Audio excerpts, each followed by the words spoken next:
Asal kita ni merempat, asal gitulah dagang. Nabi kata Islam bermula dalam keadaan asing. Dagang, asil. Macam saya malam ni dagang, kau orang sini. Tuan-tuan orang Bukit Ting, saya Bukit Kopi. Memang dagang semua asil. Sebab tu tuan-tuan pakai pelik dia main-main lah. Ustaz dia pelik sangat. Orang pakai mikrofon kat kepala dia pegang. Tu nama dia dagang, asil tuan. Nombor 2, pak saya apa tuan-tuan tengok saya pelik? Pak saya banyak mikrofon. Dekat 10 tuan-tuan melembut baju-baju ni. Tu nama dia asin. Kita panggil dagang, asing nama bahasa kita. Baik, hadis yang kita baca, 2 hadis yang sahih daripada Nabi sallallahu alaihi wasallam. Jadi tuan-tuan ambil berkat sama-sama kita baca hadis ni, tuan-tuan ikut saya baca. An Abdullah qala qala Rasulullah sallallahu alaihi wasallam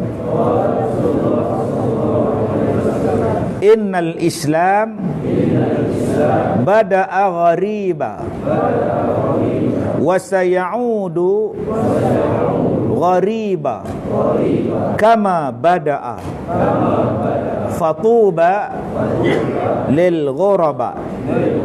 Baik, hadis yang kita baca ni hadis hasan, hadis sahih, hadis yang gharib. Daripada Abdullah ibnu Mas'ud katanya, bersabda Nabi sallallahu alaihi wasallam bahawa Islam itu zahir dalam keadaan dagang dan lagi akan kembali menjadi dagang sebagaimana ketika ia zahir.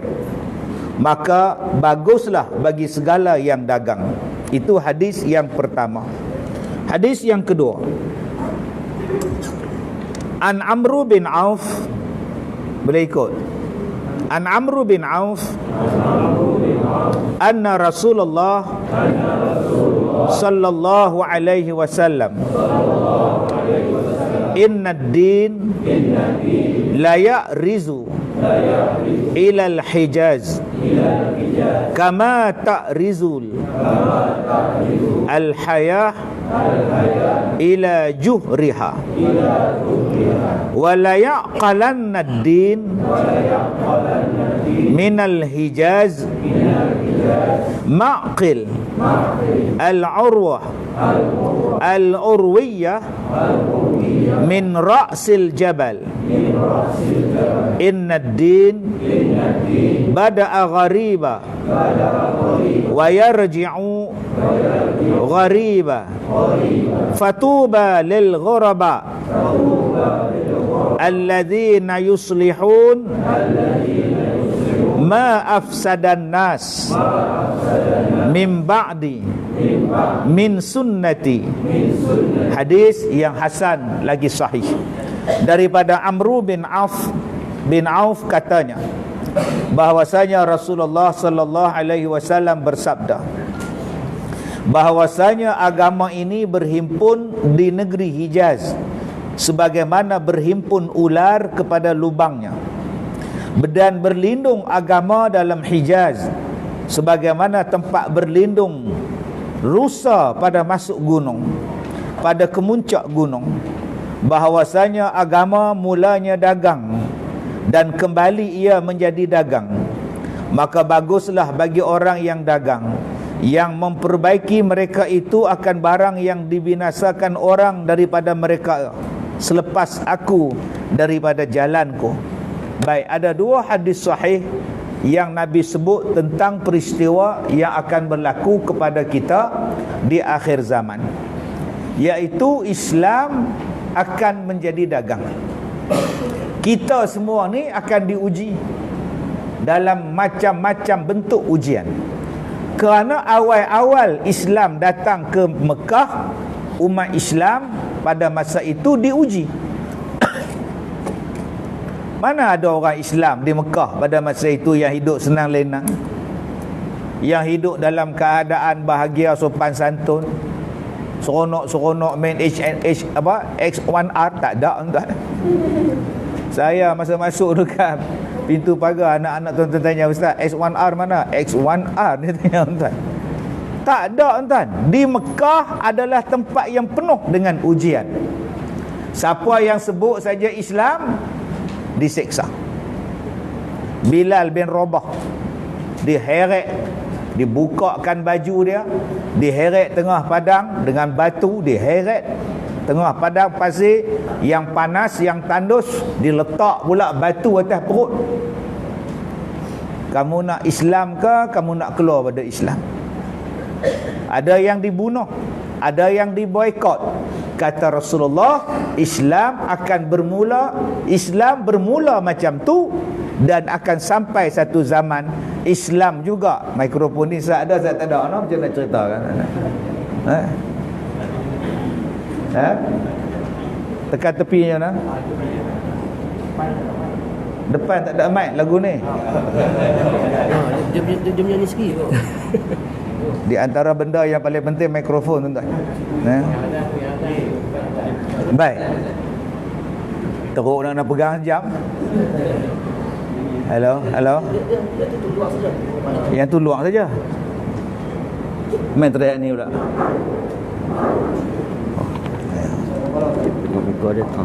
Tengok muka tang situ. Dia. Oh, ada muka. Ada usah rasa ni dia punya mikrofon. Oh, hello. Dia pun usah pakai tu. Saya benda paling pantang saya pakai mikrofon benda ni. Sebab tu tuan-tuan tengok saya ceramah, saya tak pakai benda ni, tuan. Ya, melainkan malam tadi je. Pasal tak ada sangat dah. Tuan-tuan harap lain kali kalau jemput saya, sediakan mic yang saya nak pegang. Bukan mic macam ni. Ya, saya takkan pakai mic macam ni, tuan. Dia ganggu. Bila saya pakai macam tu, dia ganggu konsentrasi saya. Saya tak boleh nak tumpu dalam ceramah ni. Baik. Benda dia tu hilang lah. Ketahuilah wahai saudaraku, sesungguhnya agama Islam itu mulanya sedikit orang memeluknya.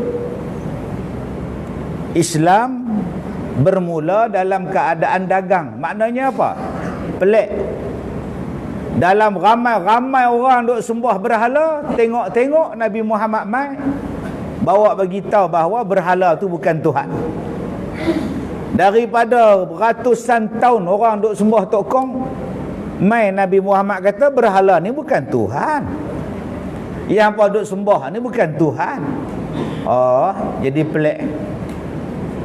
Jadi haru biru orang. Mai mana pula ni? Dan pada masa itu tak ramai yang memeluk Islam. Nak tunggu seorang-seorang masuk Islam. Orang tak berani masuk sebab pemimpin-pemimpin pada masa itu tak masuk Islam. Orang kaya-kaya tak masuk Islam. Banker-bankers tak masuk Islam. Jadi hak bawah-bawah, hak anak-anak ni nak masuk lagu mana, nak makan lagu mana, duk fikir macam-macam. Yang kedua kata dia, serta tinggal di dalam kafir yang banyak, seolah-olahnya orang yang dagang tinggal dalam negeri orang.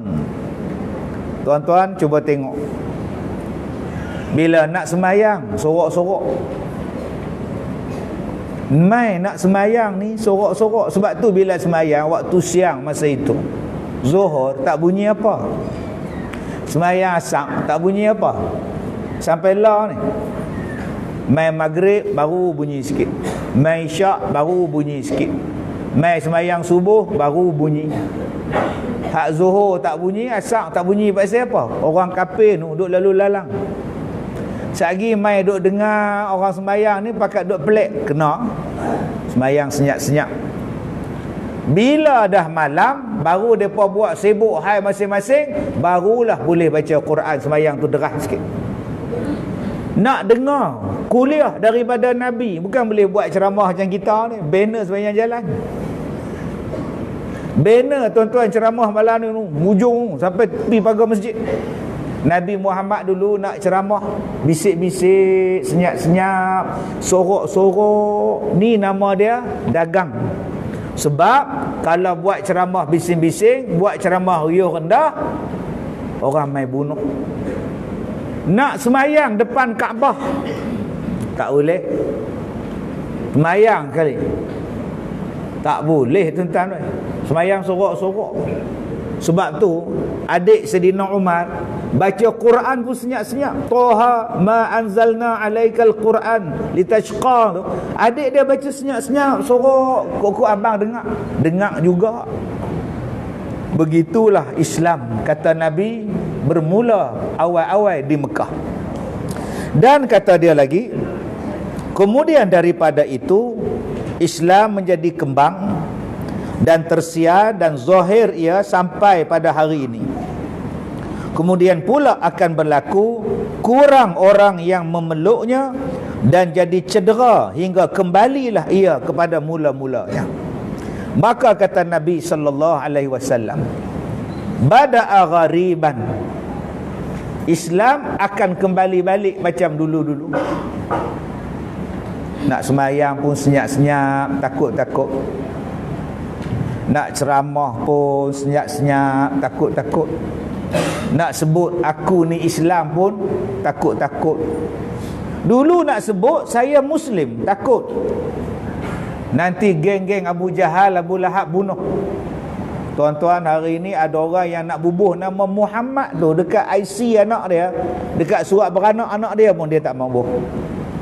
Sebab nanti dia kata susah nak pergi Amerika tengok nama Muhammad, Amerika tak pergi masuk. Tu dia bubuh nama apa? Bubuh nama Ryan, Adam, Harris. Macam pernah dengar je nama tu Ustaz? Itu drama pukul 7. Drama pukul 7 hak laki-laki semua nama sedap. Ryan, Adam, Harris. Dia tak main lah Saleh. Mana ada buat nama Bidin, Saleh, nama semua glamour belaka. Masya Allah. Ada orang yang takut nak bubuh nama anak dia Muhammad. Sebab orang-orang putih dia allergic dengan nama Muhammad. Kalau bubuh nama Adam tak apa, pasal ada orang putih nama Adam. Kalau bubuh nama Nuh tak apa, orang putih ada bubuh nama Nuh. Bubuh nama Yosef tak apa. Main nama Muhammad, dia pun jadi allergic. Sebab tu orang putih tak ada siapa pun anak dia pun bubuh nama Muhammad. Kalau tuan-tuan tengok nama orang putih, anak dia pun ada nama Isaac. Ada tuan-tuan, ada nama David. Dia ambil nama Nabi Daud, dia bubuh nama David. Ada yang bubuh nama Moses sebab ambil nama Nabi Musa. Ada yang bubuh nama Isaac sebab bubuh nama Nabi Isa. Ada yang letak nama Abraham sebab ambil daripada nama Ibrahim. Tapi dia pun tak bubuh Muhammad. Tak ada siapa bubuh nama Muhammad. Maka orang Islam pun takut nak bubuh nama anak dia Muhammad. Ada yang dah bubuh nama Muhammad waktu beranak, bila besar sikit dia pergi pejabat pendaftaran, dia tukar nama balik. Dia tanya, orang tanya pasal apa tukar? Yang bubuh nama Muhammad ni Tok Wan, saya hormat pak saya, Tok Wan budak ni. Jadi Tok Wan dah mati, nak bubuh nama lain. Muhammad tak mau. Sebab apa? Sebab nanti nak pergi luar negeri, tengok nama Muhammad, kena blok daripada masuk dalam negeri lain. Masya Allah tuan-tuan. Sampai jadi macam tunya, punya takut kepada nama Muhammad. Baik, Kemudian pula akan berlaku kurang orang yang memeluknya dan jadi cederalah kembali seperti mana mula-mulanya. Dan Islam akan jadi cedera seperti mula-mula. Tadi saya sebut ada orang yang malu nak mengaku dia Muslim. Hari ini tuan-tuan, ada yang mengaku Muslim tetapi tak mau hidup cara Muslim. Ada orang Islam hari ini, perempuan, berbangga menjadi model baju dalam pertama. Baju dalam dan seluar dalam. Dia rasa dia bangga sebab orang Islam kan dapat jadi model pakaian international. Astaghfirullahalazim. Apa nak jadi ni kat Lehaut? Tu satu hal. Yang Melayu suka pula jadi model pakaian bikini. Ni hak makji hak balik pada Mekah ni pula satu hal pula dah. Ada yang tak mau beg dia penuh, dia pakai baju 20 lai tuan. 20 lai baju supaya beg dia boleh isi benda lain. Nak balik kampung tu 20 helai baju pakai kat badan dia, supaya beg dia kosong boleh sumbat benda lain. Allahu Akbar. Ada yang balik tu pakai gelang emas beratus gram, berkilo, begini turun ke terbang. Tu dia tuan-tuan. Hampa ni beli emas ke pergi buat haji? Allah, macam-macam dunia sekarang tuan-tuan. Dunia yang menjadikan orang Islam tapi tak mau hidup cara macam orang Islam.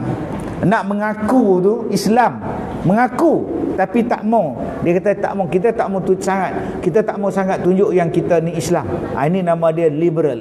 Nabi sebut dalam hadis, kata Nabi, la yabqa minal Islam illa ismuhu. Tidaklah tinggal Islam itu melainkan hanya tinggal nama saja. Semata-mata nama saja. Baik, itulah hal yang akan berlaku pada agama Islam. Telah dikhabarkan oleh Nabi kepada umatnya pada masa hayatnya, dan khabarnya itu termasuk di dalam kitab-kitab hadis. Salah satunya kitab Imam At-Tirmizi, berdasarkan kepada hadis yang kita bacakan ini. An Abdullah qala Rasulullah sallallahu alaihi wasallam, innal Islam bada'a ghariban wa sayaudu ghariban kama bada'a fatuba lil ghuraba. Diriwayatkan daripada seorang sahabat bagi Nabi sallallahu alaihi wasallam, namanya Abdullah bin Mas'ud radhiyallahu anhu, katanya telah bersabda Nabi sallallahu alaihi wasallam bahwasanya Islam itu zahir dalam keadaan dagang dan lagi akan kembali menjadi dagang sebagaimana mula zahirnya. Maka baguslah bagi sesiapa orang yang dagang. Hadis yang kita baca adalah hadis sahih, riwayat daripada Abdullah bin Mas'ud. Baik, tuan-tuan yang saya muliakan, Abdullah bin Mas'ud ni, orang panggil dia Ibnu Mas'ud. Dia di antara orang yang paling awal memeluk Islam. Ada yang mengatakan bahawa dia adalah orang yang nombor 6 masuk Islam, Ibnu Mas'ud. Dan dia adalah seorang khadam atau seorang pelayan kepada Nabi sallallahu alaihi wasallam. Kita ni banyak menjadikan terpengaruh, salah faham dengan sebab tengok filem. Bila sebut filem, kita melekat dalam pemikiran kita. Salah satu benda yang salah faham ialah khadam. Kita tengok filem P. Ramlee, ni siapa dia? Ini cip khadam. Ni siapa dia? Ini khadam tua nak mampus. Ini siapa dia? Ini khadam pencacai, angkat najis. Filem ni menjadikan orang faham khadam tu teruk. Padahal Ibnu Mas'ud ni khadam Rasulullah.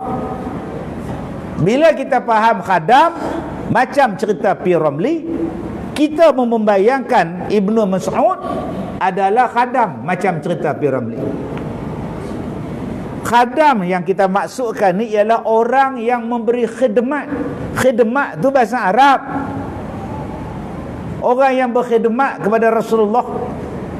Dia ni orang yang masuk Islam awal, dia berkhidmat pada Rasulullah. Bukan semua orang boleh senang-senang masuk dalam rumah Rasulullah. Orang yang takkan ditahan daripada masuk dalam rumah Rasulullah, anytime boleh masuk. Siapa dia? Ibnu Mas'ud. Masuk. Bila dia masuk, dia tukang bawa apa? Dia tukang bawa air, dia tukang bawa kayu sugi, dia tukang bawa kasut Rasulullah. Ni Abdullah bin Mas'ud. Dan dia ni tuan-tuan berdamping dengan Rasulullah. Kalau Rasulullah nak suruh dia baca Quran, kalau Rasulullah nak semak bacaan Quran, Rasulullah akan duduk dengan dia. Ini yang kata khadam. Bukan cip khadam tu tuan-tuan. Sampai Nabi kata, engkau ni Allah Ta'ala kurniakan suara yang bagus, suara yang baik. Sampai Nabi ni tuan-tuan jadi khadam pada dia. Nabi kata kepada para sahabat, kalau kamu ni nak menuntut ilmu, kalau kamu ni nak belajar Al-Quran, kamu kena cari kepada 4 orang ni. pergi belajar Quran dengan 4 orang ni. Siapa nama dia? Yang pertama Ibnu Mas'ud, pergi mengaji dengan Ibnu Mas'ud. Yang keduanya Ubay bin Ka'ab. Yang ketiganya sahabat hak di Yaman, dia duduk jadi Yaman, Mu'az bin Jabal.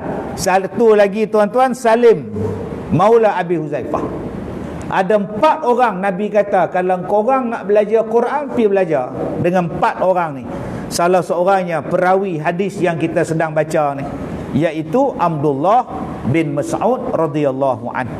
Dan dia ni tuan-tuan meninggal dalam umur lebih kurang 59-60 tahun meninggal. Orang yang alim di dalam Al-Quran. Baik, kata Abu Isa At-Tirmizi, pada bab ini ada riwayat daripada Sa'ad dan Abdullah bin Umar, Jabir bin Abdullah, Anas bin Malik dan sebagainya. Baik, tuan-tuan yang saya muliakan, tuan-tuan boleh tengok sekarang ini Islam menjadi pelik. Di antara ujian yang Allah Ta'ala bagi pada kita ialah yang jadi orang Islam jadi susah. Tuan-tuan cuba tengok, bila mai kemarau, yang seksa siapa? Bila mai banjir, yang selalu kena siapa? Bila mai gempa bumi, yang selalu kena siapa dia? Yang berperang, yang diperang, yang dibom, siapa dia? Ni hak peringkat global, peringkat dunia ni tuan. Bila saya cakap, orang tak apa nak percaya. Sampai pada satu tahap orang Islam bertanya, yang selalu miskin orang Islam, yang selalu perang orang Islam. Padahal Islam, Ustaz, kenapa orang kafir tak kena pun, Ustaz? Kenapa orang kafir hidup senang lenang, Ustaz? Tak payah menderita, Ustaz. Hidup mewah, hidup kaya, gempa bumi tak ada, perang tak ada, hidup dalam keadaan aman, tenteram. Kenapa, Ustaz? Saya jawab, ada beberapa benda punca dia. Pertama sekali, Allah bagi kepada orang Afrika. Allah tak pernah biar pun satu manusia dalam dunia ni. Allah bagi pada Afrika arang batu. Allah bagi pada orang Afrika berlian. Allah bagi pada orang Afrika emas.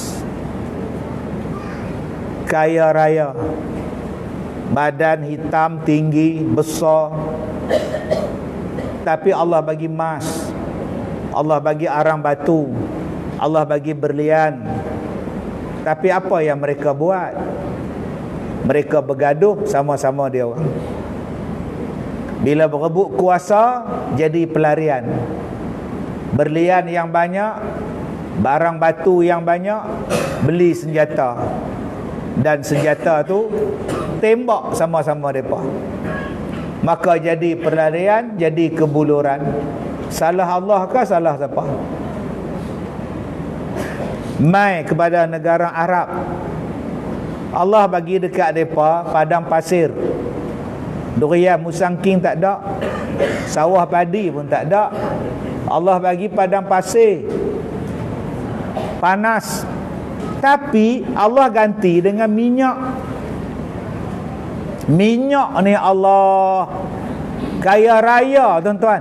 Orang Arab, padang pasir boleh jadi bangunan, laut tambak boleh jadi bandar raya, boleh buat bangunan paling tinggi dalam dunia. Stadium mereka aircon. Main bola Piala Dunia baru ni aircon. Habis-habis Piala Dunia, stadium tu buka balik. Allah, banyaknya duit. Bagi kat masjid kita ni selesai masalah. Tak payah buh tabung, tuan. Tabung sana ada, situ ada, situ ada, situ ada, sana ada. Akak-akak abang-abang ni kalau tak masuk dalam tabung tu saja. Bayangkan mereka, tuan-tuan, buat stadium Piala Dunia. Habis Piala Dunia, mereka buka stadium tu. Stadium tu pula aircon. Mereka jadi kaya sungguh. Duit banyak-banyak main bola. Duit banyak-banyak enjoy. Apa yang mereka buat untuk orang Islam? Apa yang mereka buat untuk orang miskin, untuk Palestin? Mereka hidup dengan mewah, tuan-tuan. Bangunan hebat, kenderaan hebat, gaji hebat, hidup mereka mewah. Kemudian mereka berperang sama-sama mereka. Syria berperang, Arab Saudi bergaduh dengan Yaman. Sampai sekarang tak habis-habis. Adakah salah Allah bila kamu perangai macam itu? Allah bagi dekat orang Pakistan, Allah Ta'ala bagi dekat orang India, orang Islam di Bangladesh. Dia kata, Ustaz, Bangladesh tak ada minyak, Bangladesh tak ada kaya, tapi Bangladesh miskin, rakyat banyak, banjir kerap. Memang Bangladesh tak ada minyak macam negara Arab, tetapi Bangladesh mempunyai rakyat yang rajin. Mereka ada di seluruh dunia, termasuklah di Bukit Teh. Mereka ada di Malaysia, di Singapura, di Dubai. Mereka jadi mengeksport rakyat bekerja. Agak-agak di Malaysia ni ada berapa juta Bangla. Tuan-tuan pernah buat kiraan tak? Tak tahu, tak rajin nak buat, tak dapat sait. Kena kira berapa juta. Kalau raya puasa di Kuala Lumpur, depa, aku ni duduk di Dhaka kan, duduk di Kuala Lumpur. Katalah depa ada 2 juta di Malaysia. Kalau sebulan depa hantar 1,000, 2 juta rakyat hantar 1,000 balik Bangla, agak-agak Bangladesh dapat berapa bilion sebulan. Singapura, Dubai, UAE, Emirat, Arab Saudi, berapa juta rakyat Bangladesh yang bekerja di luar negara, yang menghantar balik cash untuk rakyat dia di Bangladesh. Tak ada modal, hanya modal manusia. Siapa kata Bangladesh miskin? Dia dapat duit berbilion hanya jadi levy pekerja, upah pekerja sahaja. Tuan-tuan, mai ke Malaysia, si Indonesia, Allah Ta'ala tak pernah sia-siakan orang Islam di tanah Melayu. Tanam pokok, keluar durian. Tanam padi, keluar beras. Korek tanah, ada lombong. Mai korek tengah laut, jadi minyak. Mai habang, tang mana yang kita ni miskin? Tak ada satu pun yang Allah tinggal pada orang Melayu. Habis tu pasal apa yang kita jadi macam ni? Tuan-tuan sendiri jawab pasal apa? Kerja dia bergaduh tak habis-habis. Gaduh, celek mata je. Hari ni aku nak gaduh siapa tu? Hak tu, tuan. Kemudian kita mengatakan bahawa kita sedang diuji. Allah tak pernah sia-siakan orang Islam.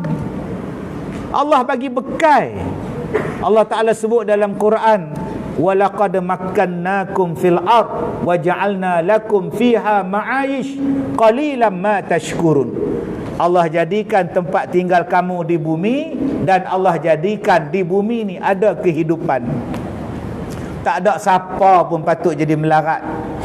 Tanah boleh jadi hasil, laut boleh jadi minyak, macam-macam Allah Ta'ala bagi. Tetapi kenapa kita diuji tak habis-habis? Jawapannya Allah sebut dalam Quran, وَمَا ظَلَمَهُمُ اللَّهُ. Allah tidak pernah buat zalim pada kamu, walakin kanu anfusahum yazlimun. Tetapi sebaliknya, kamulah yang menzalimi diri kamu sendiri. Tuan-tuan dan puan-puan yang saya muliakan, baik, kita lihat ujian apa ni tuan-tuan yang sampai kepada kita di akhir zaman. Yang pertama, ujian susah dan sukarnya nak melaksanakan tuntutan agama. Saya sebut beberapa kali pada tuan-tuan benda yang kita kena syukur. Sibuk abang kita ambil gambar ni. Masya-Allah. Orang typing. Orang typing, Allah Akbar. Nama apa? Nama apa? Asrul Nizam. Masya-Allah. Baik. Duk tengok dia lupa saya nak kata apa. Entah.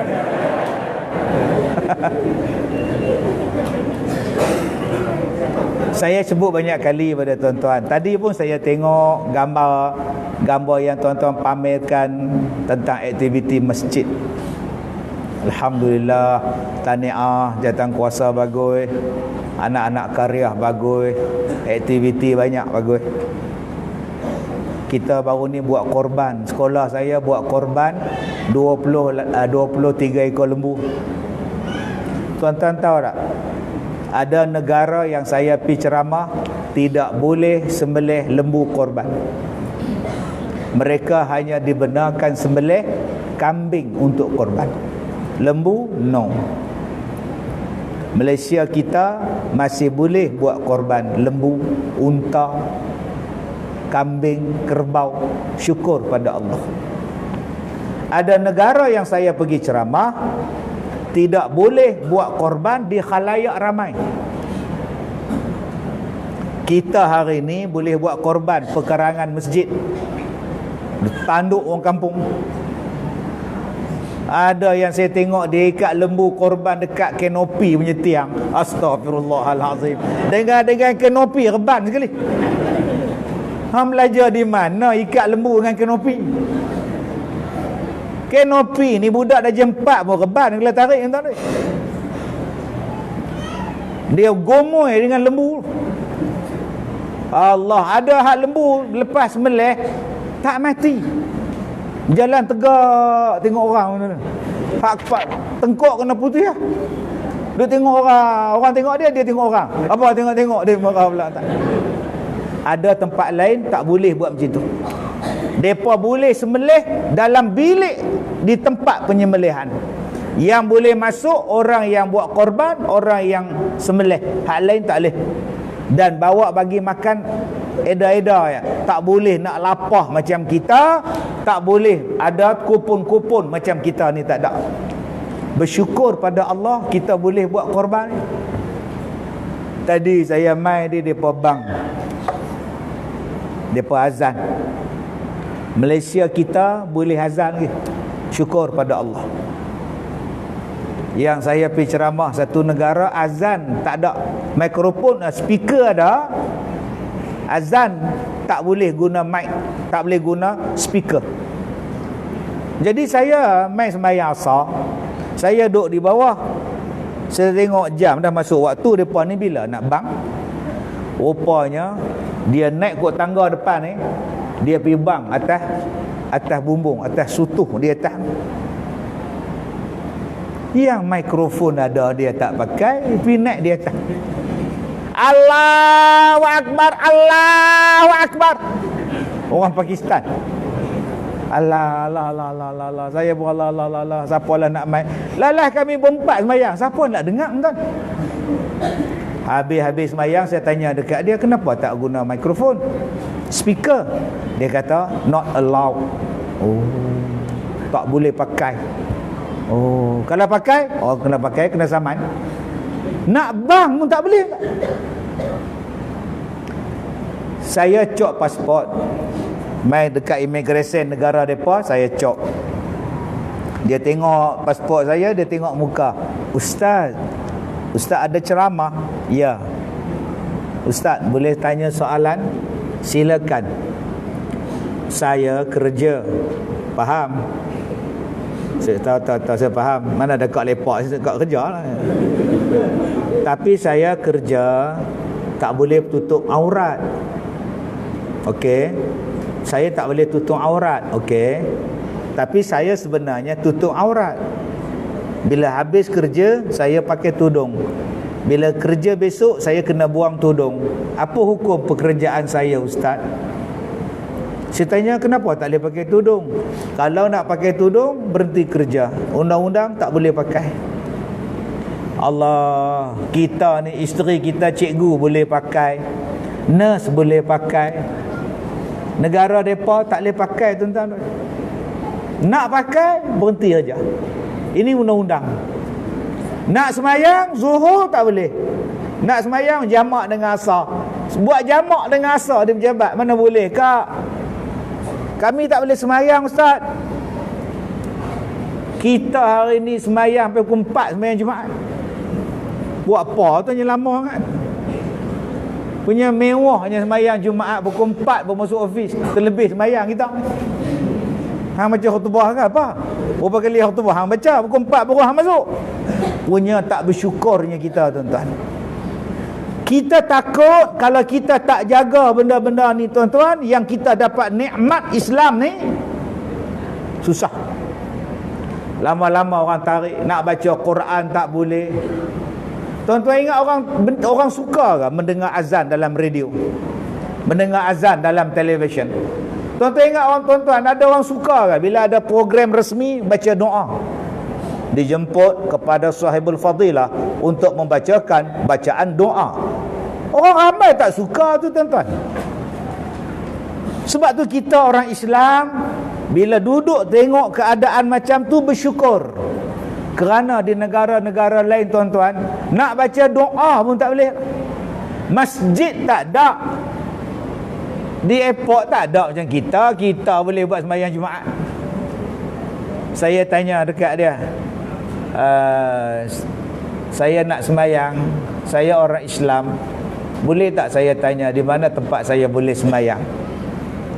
Dia kata, you pergi straight, dia jumpa. Saya pun jalan jumpa tempat orang berdoa macam tu. Gambar orang berdoa. Lepas gambar orang berdoa, gambar cross. Lah. Lepas gambar cross, oi, semua orang nak sembahyang dalam bilik tu. Orang Islam boleh sembahyang, orang Kristian boleh sembahyang, orang Buddha boleh sembahyang. Saya pun sembahyang, main-main sembahyang, tak siapa pula sembahyang agama ada. Orang ku suka hang lah, janji ku boleh sembahyang. Dia ada om dia. Allah, kita ni mangahoi. Panggung wayang pun ada surau. Supermarket pun ada surau. Stesen teksi ada surau. Stesen bas ada surau. Airport ada surau. Yang tak ada orang dalam surau. Ni masalah ujian kita. Masjid ada, orang tak ada. Ni masalah ni. Surau bersepah, orang tak ada. Sekolah menengah, sekolah rendah pun ada surau. Kalau kita tak mengimarahkan apa yang ada dalam kita sekarang ni, tuan-tuan, kita takut besok bila dah tak ada, baru kita sebut, dulu boleh sembahyang situ, lah tak boleh dah. Dulu ayah sembahyang dulu situ, lah tak boleh dah. Dulu ayah buat korban di situ, lah tak boleh dah. Dulu ayah pergi situ, lah nak buat apa-apa, lah tak boleh dah. Nak sampai tahap tu, tuan-tuan, leceh. Jadi saya minta pada tuan-tuan, kita ada masjid, kita ada surau, kita boleh buat korban, kita boleh buat macam-macam amalan di Pulau Pinang ni, tuan-tuan. Mai buat ibadat. Tengok malam ni, Allahu Akbar. Kalau tiap-tiap malam kuliah macam ni lah, selesai masalah tak? Seronoklah jemaah kita ni. Kalau sembahyang subuh macam kita lah, tu imam bagi-bagi salam, tengok ramai macam ni, pengsan tu imam. Assalamualaikum, tak ada salam kedua, pengsan tu. Awak tu imam selalu 2 orang lah. Hari ni ramai pula entah. Baik, yang kedua, tadi ujian tentang gangguan nak melaksanakan Islam. Yang keduanya, ujian yang sampai kepada kita, ujian pemikiran. Ujian yang menjadikan kita ni tak yakin dengan Islam. Akibat apa? Akibat kekurangan ilmu. Tak faham. Semalam saya ceramah di Pahang dengan Ustaz Wadi, anjuran Kerajaan Negeri Pahang. Moderator dia Ustaz Hak Garang, Ustaz Usam. Garang gila kan. Ni ceramah tak payah pakai mikrofon ni. Dia tanya, ustaz, apa halangan kita ni dalam cabaran kita ni, akidah kita ni? Apa cabaran? Saya kata cabaran nombor 1, cabaran golongan liberal. Ujian golongan liberal, golongan yang nak menjadikan Islam ni ikut kepala otak dia. Ni cabaran kita ni Kak Leha. Dia nak, pasal apa orang laki-laki boleh ceraikan suami, ceraikan isteri? Kenapa isteri tak boleh cerai suami? Nikah sama-sama, bersetuju sama-sama. Pasal apa hak cerai dapat kat lelaki, perempuan tak dapat? Tak adil. Oh, sudah. Dia main dah. Pasal apa tu imam laki-laki? Pasal apa Ustazah Rogayah tak boleh jadi imam? Kami pun nak wakil imam kami daripada orang perempuan. Kalau laki-laki imam, kalau perempuan imamah. Lah, dia minta sekarang ni tuan-tuan, dia kata kenapa nak sunat orang perempuan? Bukankah menyunatkan orang perempuan menghilangkan selera dia? Menghilangkan selera nafsu perempuan. Kami tak nak sunat anak kami. Lah dah mai dah. Nama dia liberal. Kenapa orang perempuan hanya kena buat kerja rumah? Kenapa suami tak buat? Pemikiran liberal. Kenapa Nabi Muhammad tinggalkan Khadijah? Dia duduk dalam gua, isteri dan anak-anak tinggal di rumah. Adakah Nabi Muhammad ini contoh terbaik mengabaikan keluarga? Dengar pada adik-adik kita ni, ya tak ya juga. Patut suami di sisi isteri. Ni suami duduk dalam gua, lepak-lepak dalam gua. Isteri dia tukar lampin. Dia bawa pemikiran macam tu tuan-tuan. Ni ujian untuk kita zaman sekarang ni. Kalau kita tak beringat, kita akan kata saya tak mau ikut Islam. Islam ni tak betul. Dia mari pemikiran ni, dia mai. Saya jumpa selalu. Ada yang saya jumpa, dia kata, Ustaz, soalan saya. Silakan tuan. Saya tak pernah minta dilahirkan. Saya tak pernah minta dijadikan. Kemudian Allah jadikan saya. Kemudian bila saya hidup, kalau saya buat dosa, saya masuk neraka. Soalan saya, siapa suruh Allah jadikan saya? Kalau Allah tak jadikan saya tak masuk neraka. Woi, hang marah kat siapa? Sekali imbas, soalan dia betul. 2 kali imbas, bodohnya soalan. Dia marah pada Allah sebab Allah jadikan dia. Kenapa Allah jadikan satu benda, kemudian Allah haramkan benda tu? Allah jadikan babi, kemudian Allah haramkan babi. Allah jadikan nafsu, kemudian nak zina tak boleh. Apa punya cerita ni? Allah jadikan nafsu, kenapa nak zina tak boleh? Nak buat benda-benda macam ni tak boleh. Ni haram, ni haram. Kalau gitu jangan bagi nafsu. Wah, nak kata gila tak gila, tapi itu pemikiran dia. Allah yang bagi nafsu, kemudian Allah sekat nafsu. Ada satu perempuan pula bangun, dia kata, Ustaz, saya ni master dalam bidang ni, saya ijazah dalam bidang ni, sekarang saya sedang sambung dalam bidang ni di universiti sekian.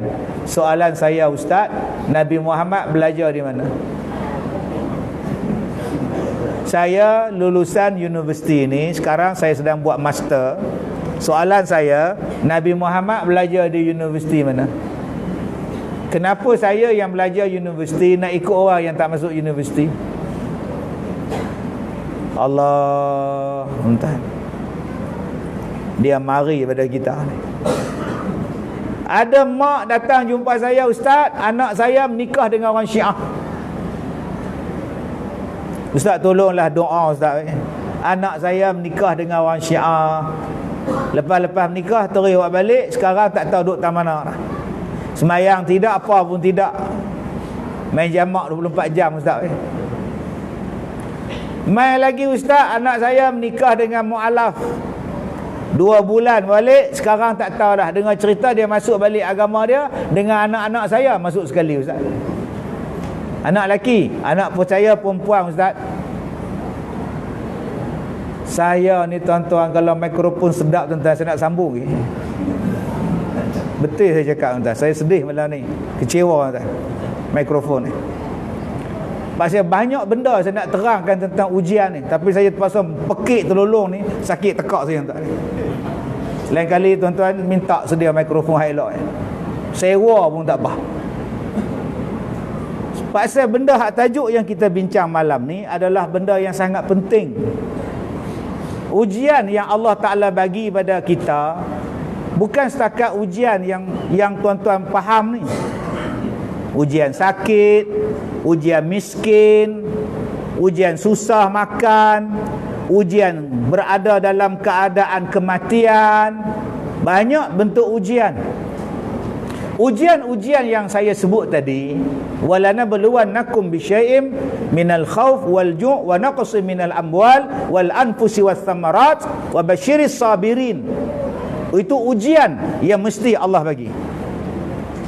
Yang mesti Allah bagi pada kita. Allah guna perkataan, kami akan uji kamu.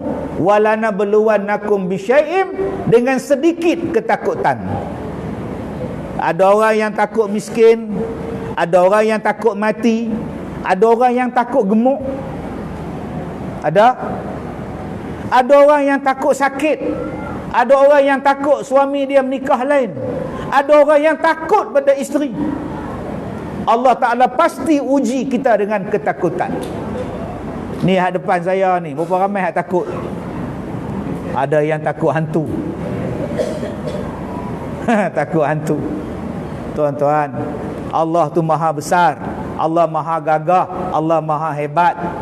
Dia buat sekalian alam yang patut kena takut pada Allah. Tapi kita diajar takut pada hantu, padahal hantu tu OKU. Cuba tengok zombie, dia berjalan laju ke slow? Takut siapa? Jalan tu heret, mak zombie lari, dia tak boleh hambat mangahoi. Ada yang takut pada toyol, spender pun tak pakai. Takut apa? Jentik lato-lato dia, selesai masalah. Takut dengan OKU. Oh, takutlah dengan penanggal. Penanggal ni kepala dengan tali perut je, hak lain tak ada. Takut apa? Cakap besar ustaz? Tak cakap besar. Kita hari ni diajar takut dengan hantu. Nangislah, teriaklah, momok no. Mama, ambil budak ni. Mama, diam budak tu. Nombor 2, kita diajar takut dengan polis. Depan ada roadblock, pakai helmet, patah balik tuan. Takut sungguh. Ada yang diajar takut dengan SPRM. Ada yang diajar takut dengan gangster. Jom tuan-tuan, kita ajar anak kita takut pada Allah. Buat lagu ni kena tangkap buat lagu ni sekali kena tangkap Betul. Kenapa tak ajar anak kita? Jangan buat macam ni, Allah benci. Jangan buat macam ni, Allah tak suka. Adik, jangan buat macam ni, haram. Abang, haram. Jangan buat macam ni, haram. Yang ni yang jarang disebut.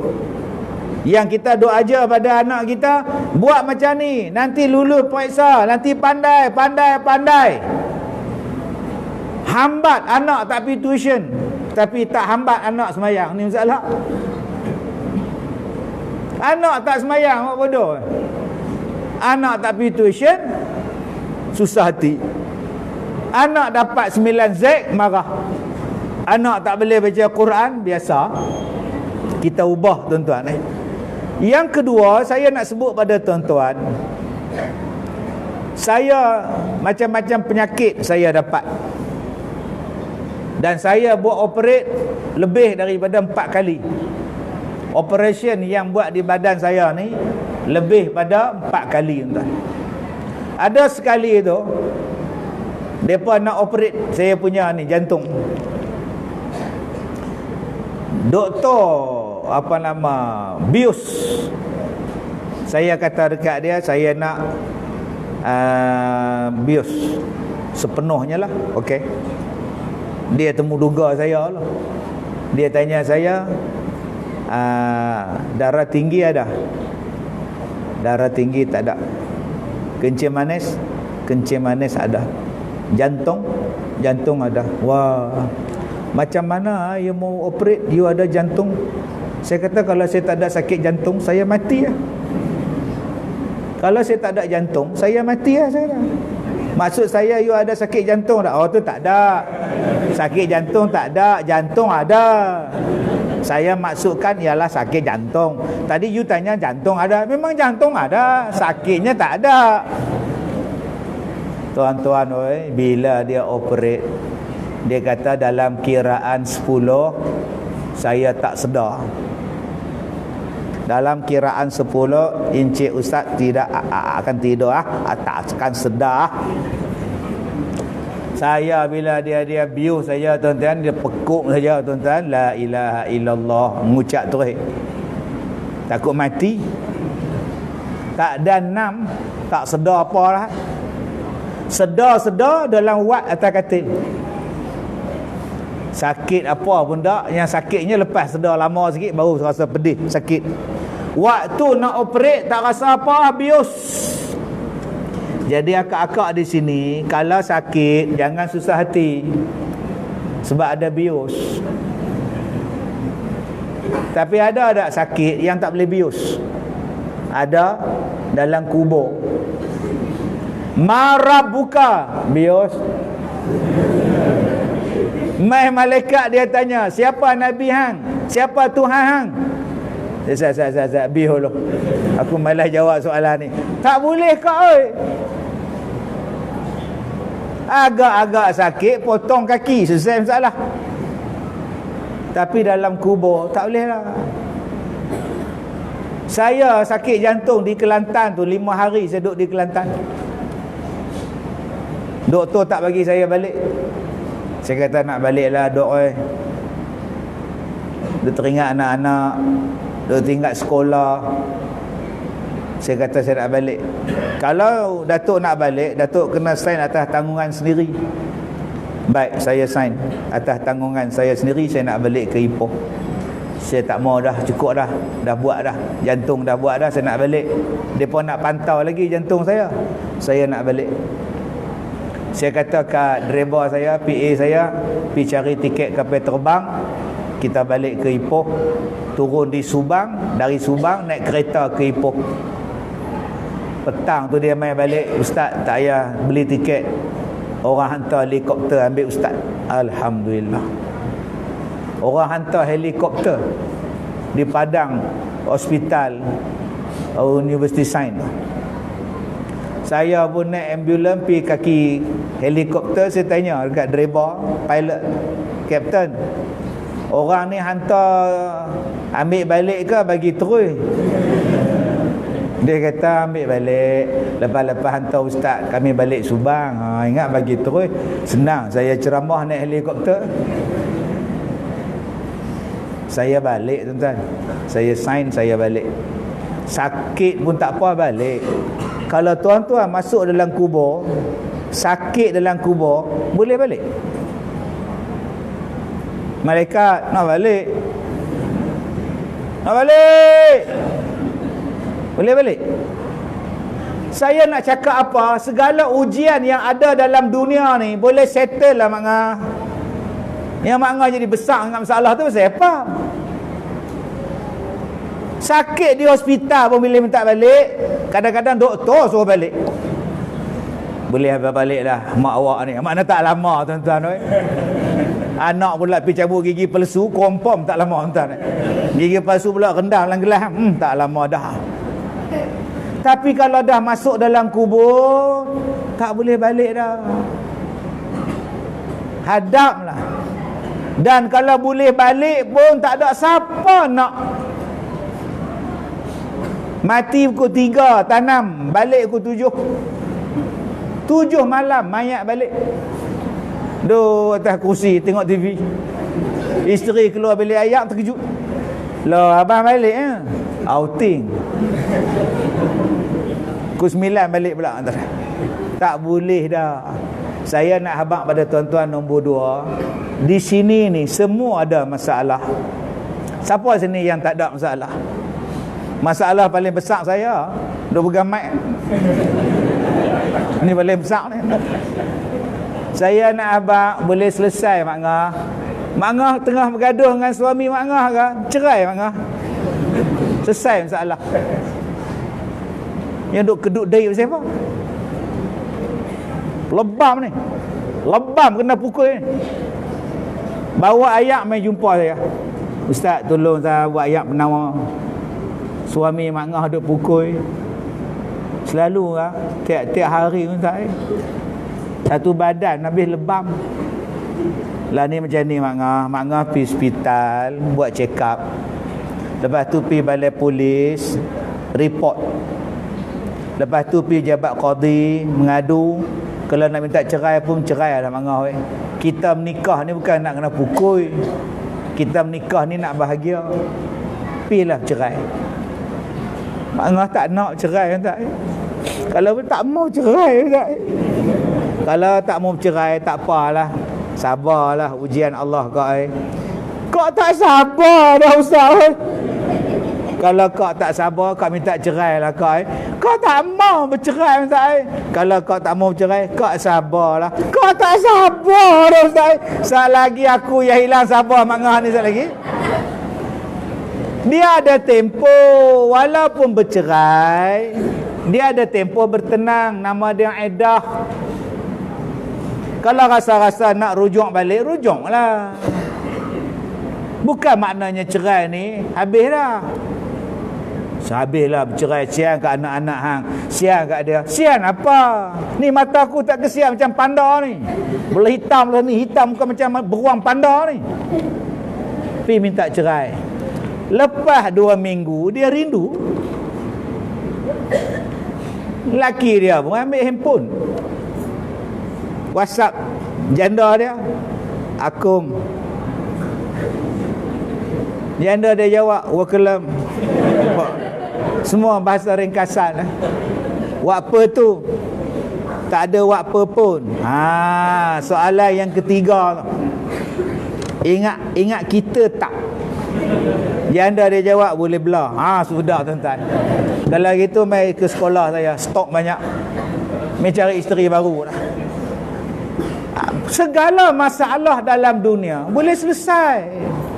Sabarlah. Ustaz, saya ni ada penyakit, ubat tak ada. Penyakit apa makcik? Kencing manis. Makcik kencing manis, orang lain kencing masam makcik. Makcik kencing manis tu biasa, orang lain kena kencing makcik. Oi. Ubat kencing manis senang. Jangan makan gula. Jangan ambil gula.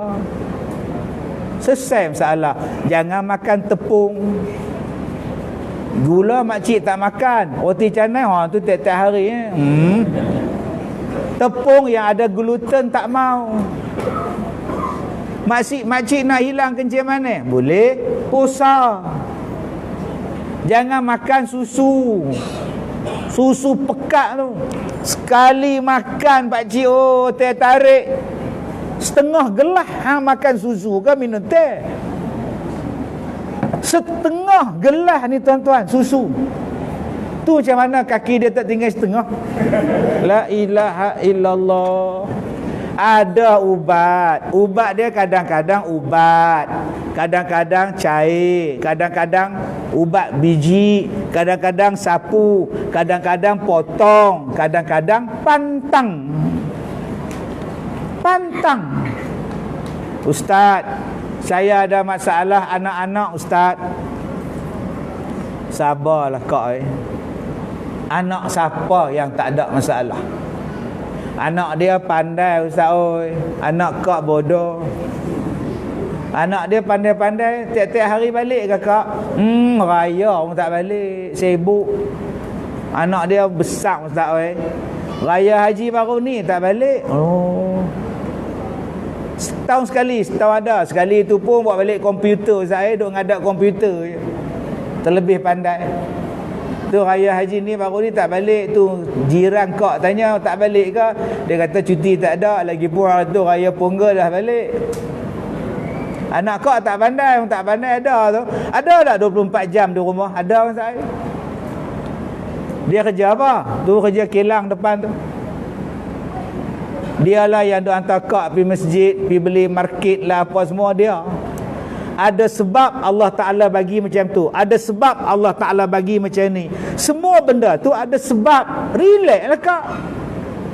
Kenapa yang kita nak kata pada anak kita hang bodoh, hang bodoh, hang bodoh? Kalau lah dia pandai dapat kerja besar, tinggal kita seorang di kampung ni. Dalam 5 anak kita tu adalah seorang yang Allah Ta'ala bagi tak berapa nak berjaya dalam pelajaran. Tetapi tak semestinya dia tak berguna. Jangan kita anggap yang lulus periksa saja yang berguna. Ada sebab. Ustaz, anak saya periksa pun tidak, apa pun tidak. Lah, apa hal dia pula? Dia cacat, Ustaz. Saya tak boleh pergi mana, duk bela dia cacat. Akak tahu tak? Akak bela anak syurga. Dia tak ada dosa, dia tak ada langsung buat fasik, dia tak ada langsung dosa.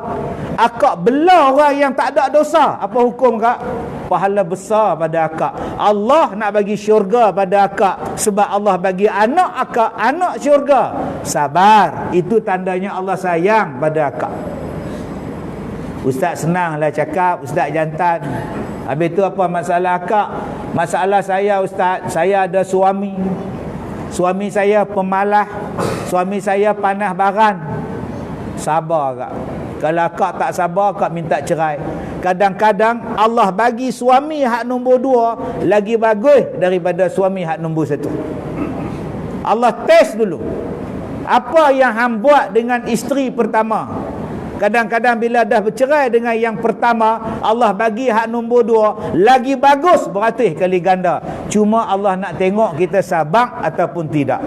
Jadi tuan-tuan yang saya hormati, bila ada ujian untuk kita, jawapan dia adalah sabar.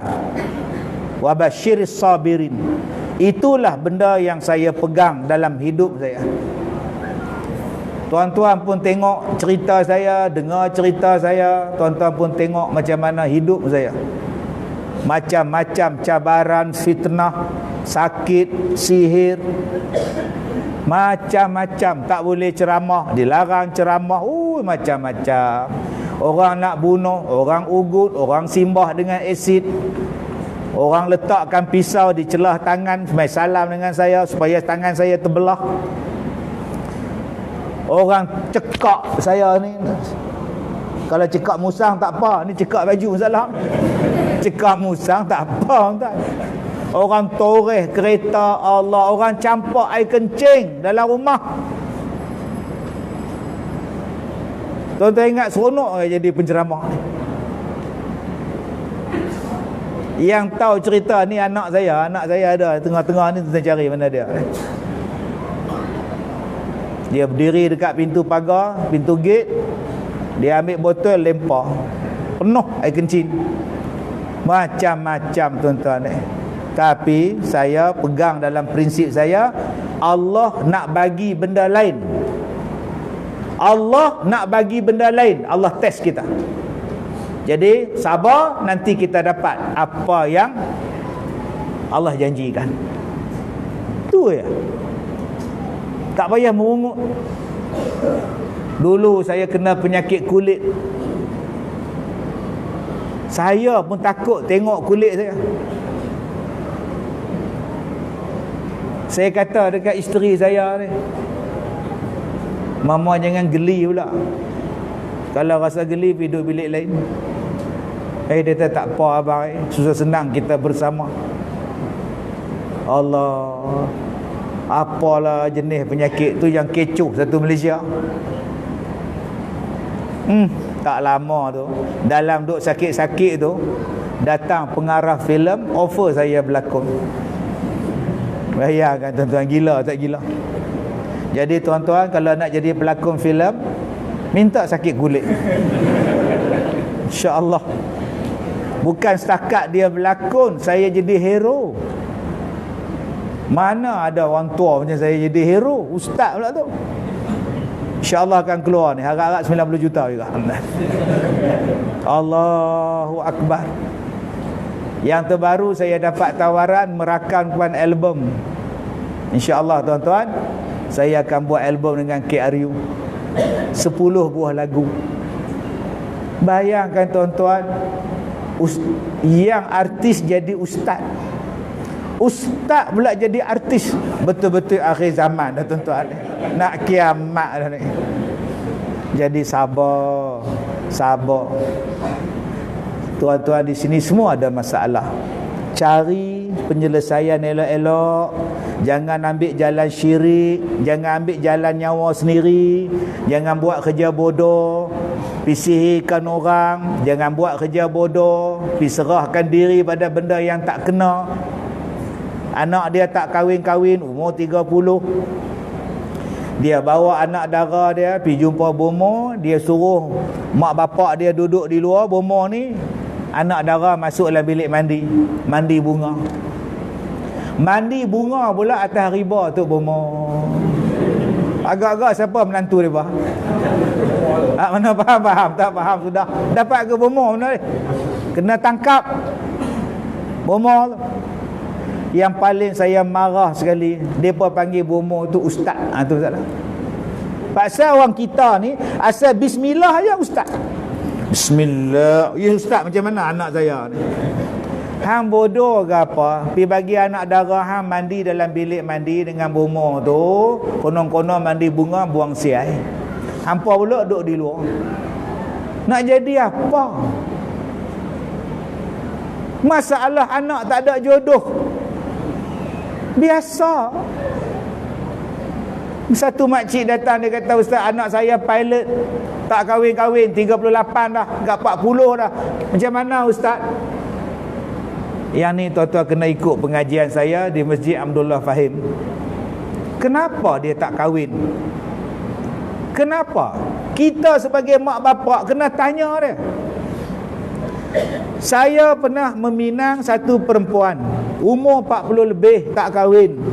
Orang laki-laki ni berkenan.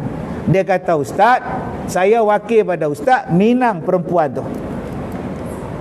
Saya suka dia. Saya pun cakap dengan perempuan tu, saya nak jumpa di rumah. Ada hal sikit boleh tak? Boleh. Saya datang 3 orang. Kami ni makcik datang nak minang anak makcik. Tonton makan bihun balik. 2 hari lepas tu perempuan tu datang. Ustaz, saya suka kalau saya kahwin. Saya nak kahwin. Tapi saya malu kalau saya kahwin. Kenapa kak? Saya cakap dengan ustaz, saya ni ada dua apa? 2 anunya. Lah. Laki pun ada, perempuan pun ada. Sebab itulah saya minang, orang minang ramai, saya tolak. Saya malu. Kenapa tak khabar? Saya ada 2 ustaz. Hak laki pun ada, hak perempuan pun ada. Tak terkejut beruk lagi dia. Macam mana ustaz? Patut saya tengok misal pun ada sikit. Oh sudah. Jadi kita tak tahu apa sebab dia. Jadi ayah, mak tanya elok-elok, hang hunsa ke lambat nikah? Pak siapa hang tak menikah, tak mau tanya dia elok-elok. Jadi bukan kita pergi serahkan dia pada benda yang bukan-bukan. Yang ni sihir, dia ni sihir tutup jodoh, yang ni sihir buat tak ada dengki. Sabar sat dulu, ada benda lain yang Tuhan nak bagi pada kita. Jadi insya-Allah tuan-tuan, kita jumpa lagi. Nak ambilkan kitab ni lain masalah. Kalau jemput lagi sekali, tukar mikrofon lain. Panjang lagi saya buat tuan-tuan ni. Lah, rasa-rasa tak jemput dah, belum. Baik, cukuplah sekadar itu. Saya minta maaf jika terkasar bahasa. Wabillahi taufiq wal hidayah. Assalamualaikum warahmatullahi wabarakatuh.